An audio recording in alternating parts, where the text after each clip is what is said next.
The 19th century Madame Helena Petrovna Blavatsky was born into a noble family in Ukraine. As a child, young Helena displayed a gift for clairvoyance, as well as an interest in metaphysical phenomena. Years later, she traveled throughout Europe, the Middle East and India, studying with various teachers and Sufi saints.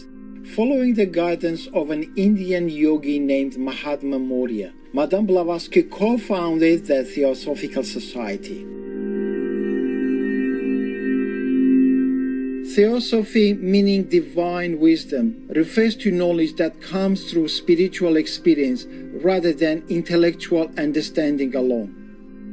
The Theosophical Society is dedicated to uplifting humanity through a realization of the oneness of life and the wisdom underlying all religions.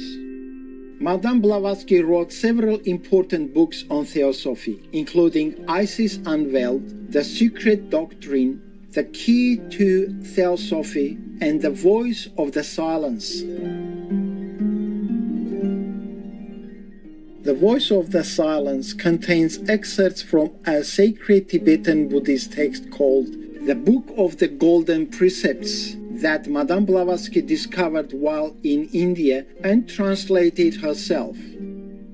In the book's preface, she emphasized the importance of sincere truth-seeking as well as striving for selfless spiritual practice, in accordance with the Buddha's teachings. Today on Words of Wisdom, we invite you to continue with us in part 2 of the 7 portals from Madame Blavatsky's The Voice of the Silence. The 7 portals. Armed with the key of charity, of love and tender mercy, thou art secure before the gate of Dana, the gate that stands at the entrance of the path.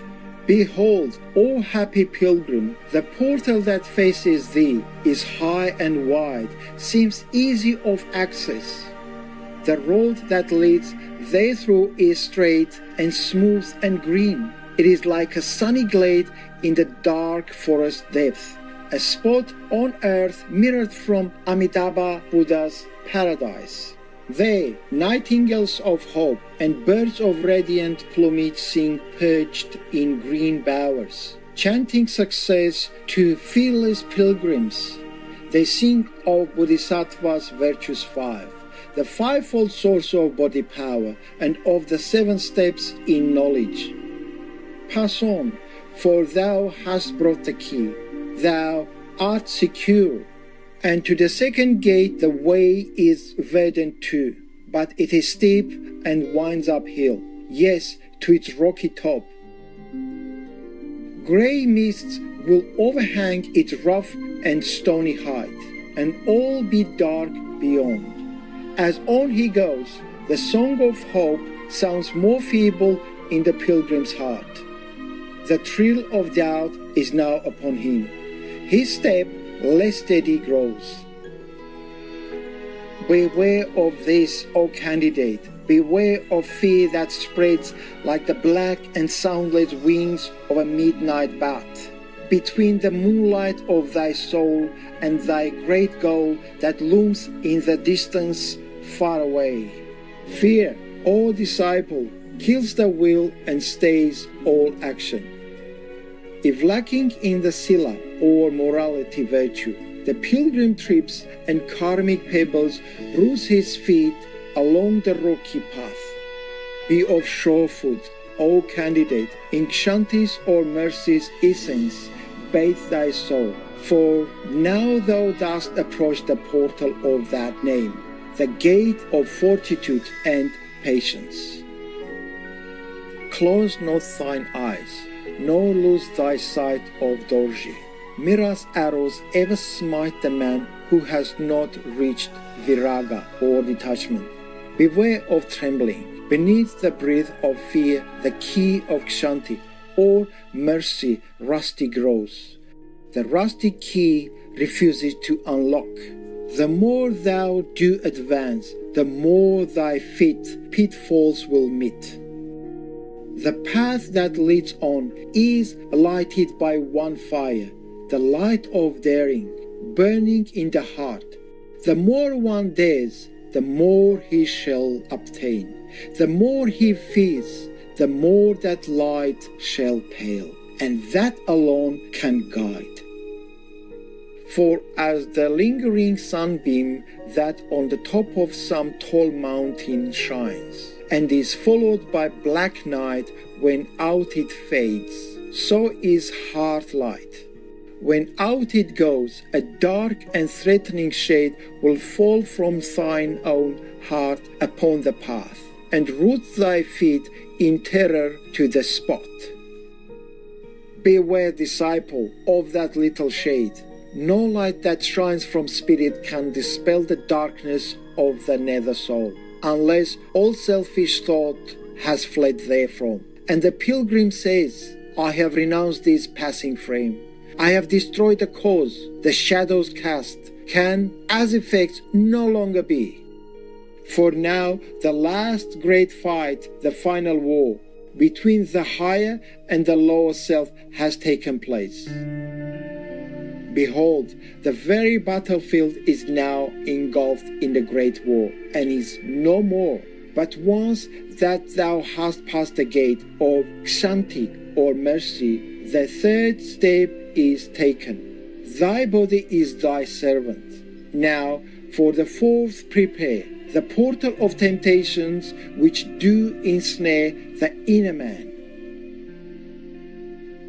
Before thou can near that goal, before thine hand is lifted to uprise the fourth gate's latch, thou must have mastered all the mental changes in thyself, and slain the army of the thought sensation that, subtle and insidious, creep and ask within the soul's bright shrine.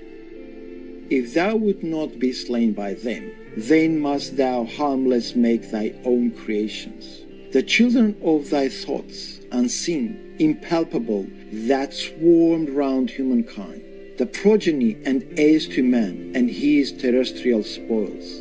Thou hast to study the voidness of the seeming full, the fullness of the seeming void.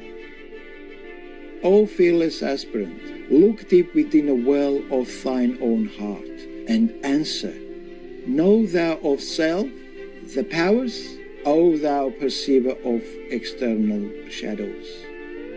If thou dost not, then art thou lost. For on path forth, the lightest breeze of passion or desire will stir the steady light upon the pure white walls of soul. The smallest wave of longing or regret for Maya's gifts elusive along Antakarana, the path that lies between thy spirit and thyself, the highway of sensations, the rude arousers of ahankara or I amness, a thought as fleeting as the lightning flash will make thee thy three prizes forfeit, the prizes thou hast won.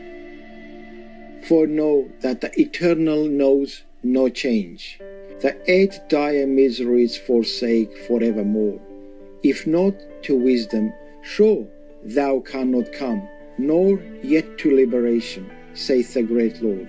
The Tathagata of perfection, he who has followed in the footsteps of his predecessors. Stern and exacting is the virtue of viraga or detachment. If thou its path would master, thou must keep thy mind and thy perceptions far freer than before from killing action. Thou hast to saturate thyself with pure alaya, become as one with nature's soul thought. At one with it, thou art invincible. In separation, thou become the playground of samvriti, origin of all the world's delusions. All is impermanent in man, except the pure bright essence of alaya, or universal soul.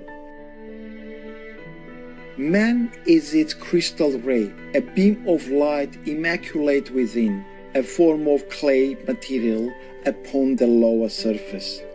That beam is thy life guide and thy true self, the watcher and the silent thinker, the victim of thy lower self. Thy soul cannot be heard but through thy erring body. Control and master both, and thou art safe when crossing to the nearing gate of balance. Be of good cheer, O daring pilgrim to the other shore. Heed not the whisperings of Mara's host, wave of the tempters, those ill-natured sprites, the jealous Ihamayin or evil spirits in endless space. Hold firm, thou near now, the middle portal, the gate of woe with its 10,000 snares. Have mastery over thy thoughts, O striver for perfection, if thou would cross its threshold. Have mastery over thy soul, O seeker after truth undying, if thou would reach the goal. Thy soul gaze center on the one pure inner heavenly light, the light that is free from affection, and use thy golden key. Compassionate viewers, we appreciate your company on today's words of wisdom.